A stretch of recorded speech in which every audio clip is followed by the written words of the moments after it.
How's it going, everyone? Today I wanted to do something a little bit new, a little bit crazy, a little bit out of my depth. No, I'm just kidding. I just want to do something a little bit unscripted.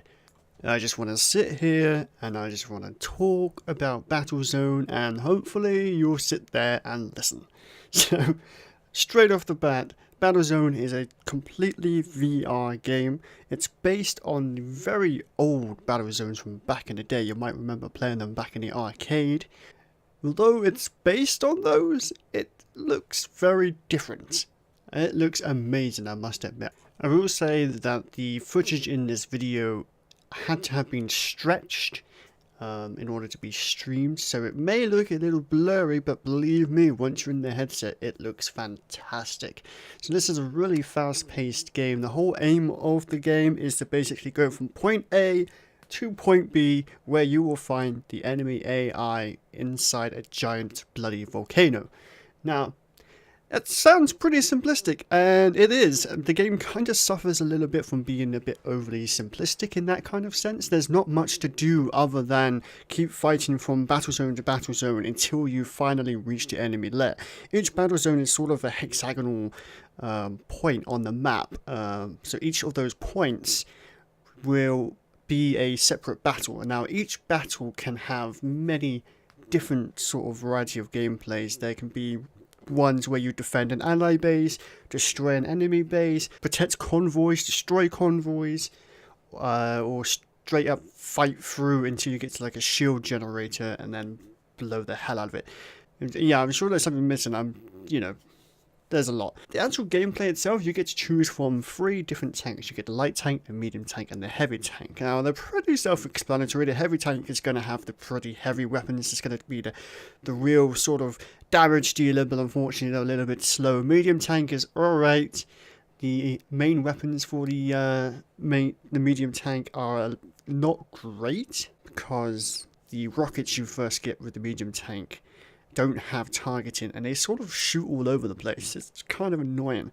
So personally, I do prefer to stick with the heavy tank. Of course, you can go with the light tank. It's fast, it's agile, but you're probably going to get your ass handed to you unless you're very quick at maneuvering and can get away from enemies. Now, the game, it can be played in 1 to 4 player co-op. I would strongly recommend up to 4 player co-op. It's a lot of fun when you can sort of communicate with other people within the game. It just adds a whole new level of depth to the game. And of course, if you don't want to play with other people, you don't have to, but playing the game in single player can be rather difficult. Once you get those tanks all targeting you with no backup, you're going to have a pretty bad time. Now, the whole team gets several lives, which you can buy with your data points. Now, data is a sort of currency in the game which drops every time you kill an enemy. Now, you can use it to buy lives, like I mentioned, or you can sort of find supply points throughout the map, which you can then invest that data into adding additional guns to your tank. You can have cannons, you can have artillery, lasers, guided missiles, whatever you want, whatever you can find. Now, alongside all this, you can also use the currency to upgrade your tank after each mission. On the right hand side in the cockpit, you will notice there is a screen which has things like front shield, side shield, back shield. It will also have things like healing, so you can increase the healing output to your allies, and a active reload. If you played the sort of Gears of War trilogy, you know what I mean by active reload. It's sort of when the reload bar goes up and there's a little blip where if you press the button at just the right time, you reload just a tad faster. But if you miss, then you have to wait a little while for your weapons to actually properly reload.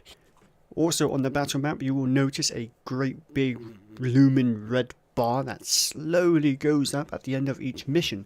Now, once that hits the end, the enemy will spawn a nemesis. Now, this is a very powerful tank that you do not want to be in the way of. It will spawn randomly on the map, and it will slowly work its way around. It might even come straight for you, or it might just aimlessly wander. You want to try and get rid of these if possible, and you also want to make sure you do everything you can so that red bar does not quite reach the top. You can do this by destroying certain structures within the maps.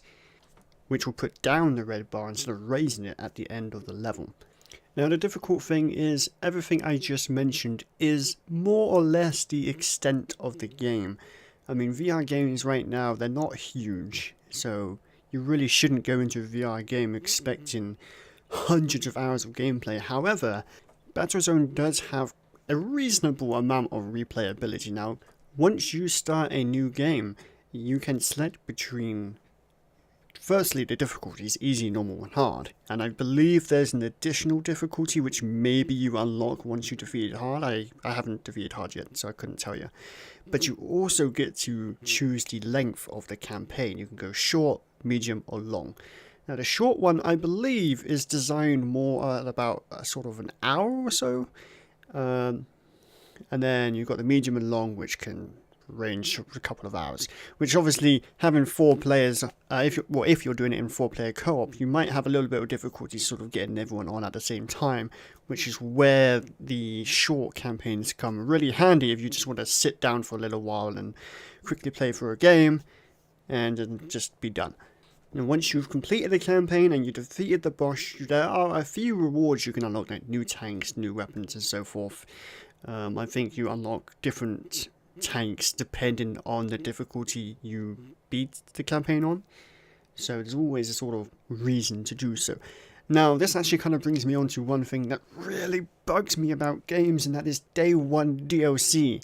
Now, Battlezone does not do the whole, hey, we're going to unlock massive content behind a paywall kind of thing. No, Battlezone sort of released about £35 worth of day 1 DLC as sort of add-ons and skins, which is not as bad as some, but day 1 DLC is such a bad practice.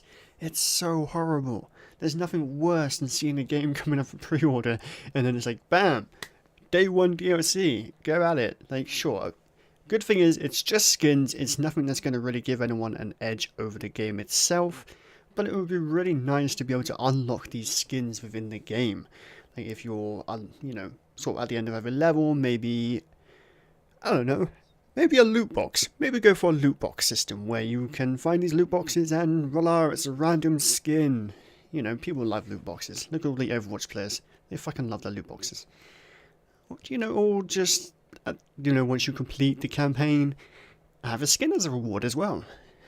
I just despise day 1 DLC. It's a shitty practice that needs to go away.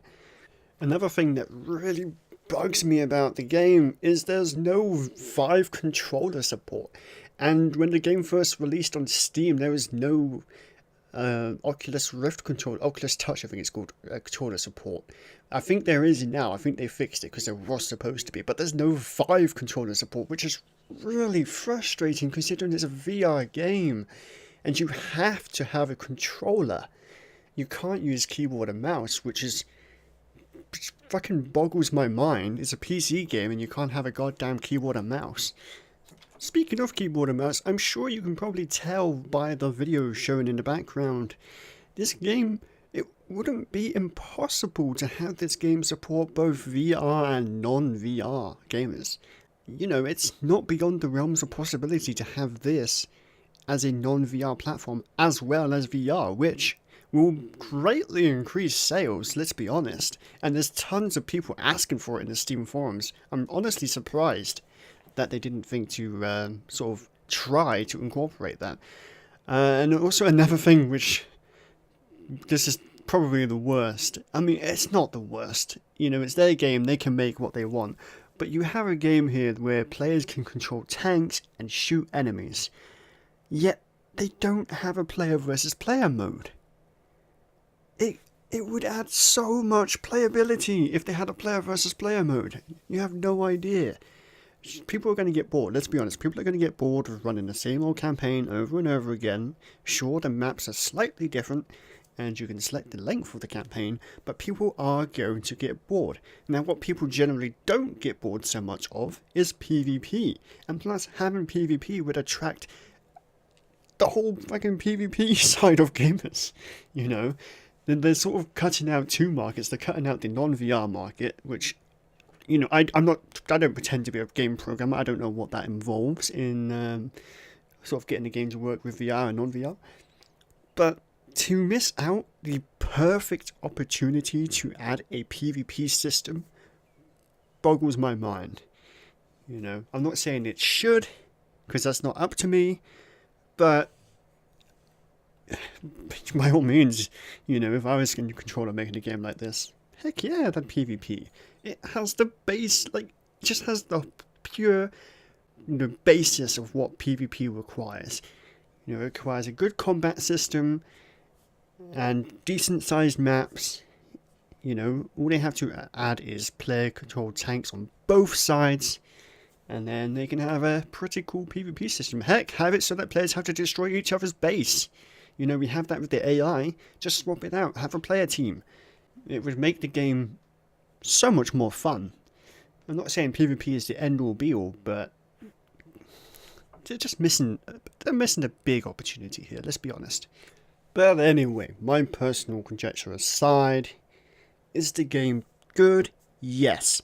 Is it worth the money? Yeah, I'd say so. I would pay to play this game in VR. I mean, you can't expect VR games to be overly cheap, and this does add a lot of playability. But you're just going to encounter the same campaign over and over again. But it delivers the campaign in a really fun way. It's very enjoyable.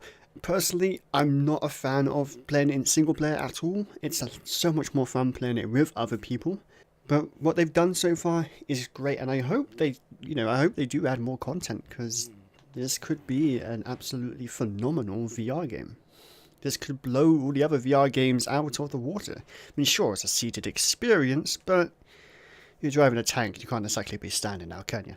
Now, if I had to give it a score, I promised myself I wouldn't, but if I had to give this a score, it would probably be a 7 out of 10 for me. Mostly from my personal gripes, you know, no PvP mode, the day one DLC just pisses me off. The lack of keyboard support and the lack of Vive controller support. If they manage to map it for the Oculus Touch, they can map it for the Vive controller. No problem. But if you don't care about any of that, then this game will quite easily be an 8 or 9 out of 10 for you. Now here is the big question. Is the game a buy, a try, or a pass? And honestly, for me, I have to say it's a buy. I 100% enjoyed the game. I will say I was given a key for the game by the developers or the press company dealing with it on their behalf. But yeah, I would actually, you know, I would 100% buy this game if I wasn't obviously given a key for it. So by all means, go down in the description, check out the Steam page for the game, and have fun, because this game is definitely fun. And I will see you guys next time. Goodbye.